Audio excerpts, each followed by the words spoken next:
This is Everyday Grammar. I'm Alice Bryant. In English, there are several verbs related to making a suggestion or offering advice.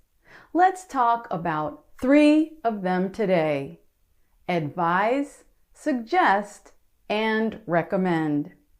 These verbs are close in meaning, but there are some differences. Advise is the most formal of the 3 and is used when someone with authority makes a suggestion. It could come from a government official, for example, or a supervisor, doctor, teacher, or someone else. Here's an example. Experts advise limiting use of digital media before bed. Recommend is less formal than advise. It is used when someone offers a suggestion based on his or her personal experience. Friends, family, and colleagues, for instance, can recommend things to each other. Here's an example. Can you recommend a good eye doctor in the area? I need to get my eyes checked. Suggest is the least formal of the 3 verbs. It is used in many situations to offer an idea, opinion, or possible plan of action. Like this.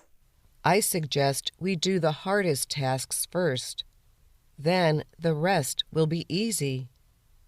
Note also that the verb suggest can be used in place of recommend when it means that something is good or deserves to be chosen. Like this.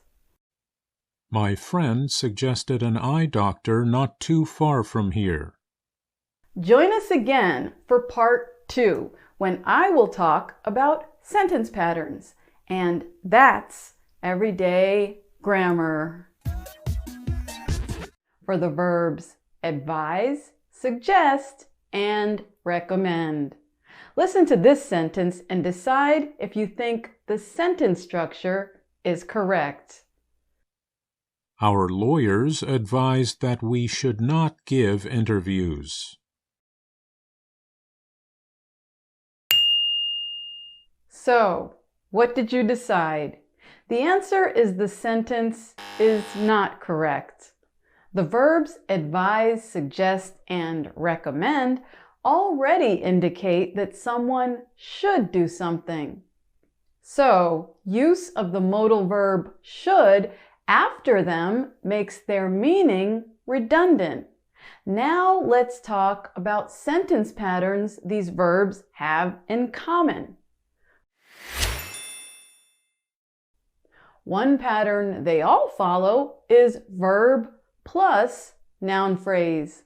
Listen to these examples and pay attention for the noun phrases that follow the verbs. My doctor advises 30 minutes of cardio per day. Can you recommend a good restaurant in town? Gerunds can also follow these verbs of advice. Some of you may remember that a gerund is the ing form of a verb and acts like a noun. Listen to these examples and notice that a gerund comes after each verb. I suggest replacing that old piece of equipment. We recommend visiting the museums on weekdays. To learn more about these and other sentence patterns for the verbs advise, suggest, and recommend, check out the full Everyday Grammar story.